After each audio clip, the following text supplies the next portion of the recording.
to our office. For those of you who have already jumped on the phone bank, thank you. We're already calling voters here. My name's Angela. I'm the regional field director here in Santa Clarita. And as you know, we have some very special guests with us today. Chad Griffin here from the Human Rights Campaign is here to say a few words to all of you who are doing the work and calling voters and making this happen. Excellent. Thank you so much, Angela. It is such an honor to be here with you, to be home in Southern California, where we have so many important, critical races this November. But it's hard to find a more critical race than where we are right now.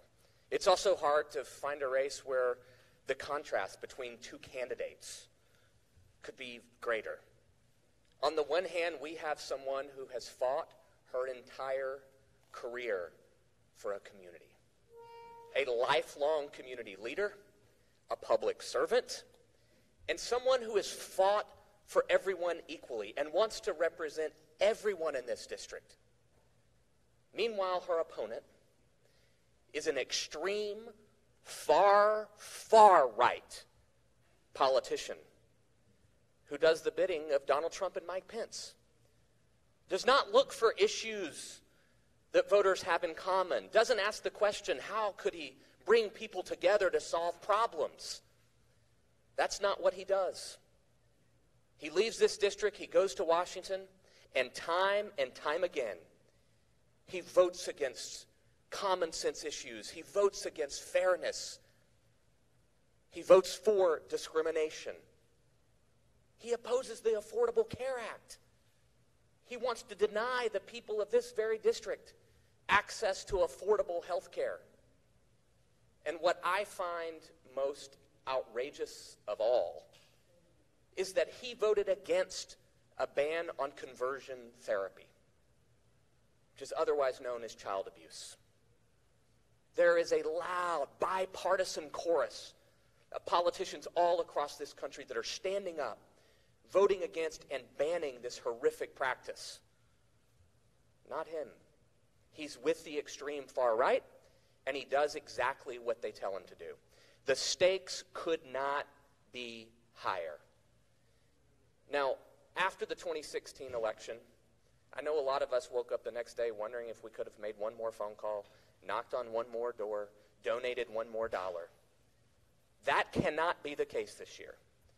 We've got to make this the year of no regrets, where we know that we have done everything in our power. I mean, look at this room.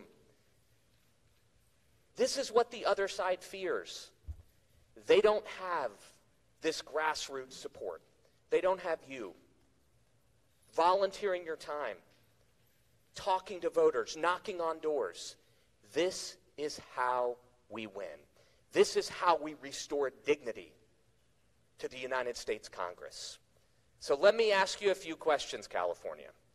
Are you ready to take back and have a pro-equality, sane majority in the House of Representatives? Yeah. And are you ready to pass the Equality Act in Congress?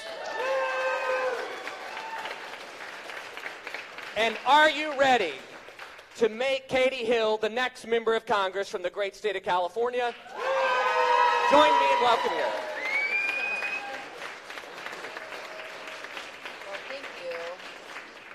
Thank you all so much for being here. I'm so excited to have HRC here and all of you. He's absolutely right. This is about the grassroots. This is about people showing up. We got some news today about our polling. It shows that we were ahead by a couple points, and now the race is tightened. And this is happening all across the country. We're exactly tied, which means that it's all about getting out the vote. It's about us changing the electorate. It's about us getting people to show up who have never believed that their voice matters, who have never believed that their vote will count, to show up and give them something to vote for. So that's what this campaign is about. That's what all of this comes down to. And the next 19 days are when the rubber hits the road, and when everything that we've been working for 19 months now comes to fruition. So we just found out too that $2.5 million between now and Election Day are going to be spent attacking me on TV by the Republican opponents, the ones that are funded by big oil, funded by Kevin McCarthy and Paul Ryan and Donald Trump himself, that they are that afraid of this campaign. They're not just afraid of Steve Knight losing his seat, because that matters. You know, he's good friends with Kevin McCarthy. He's our neighbor. But they're also afraid of this kind of change. They're afraid of having a 31-year-old LGBT woman represent someone in Congress. So.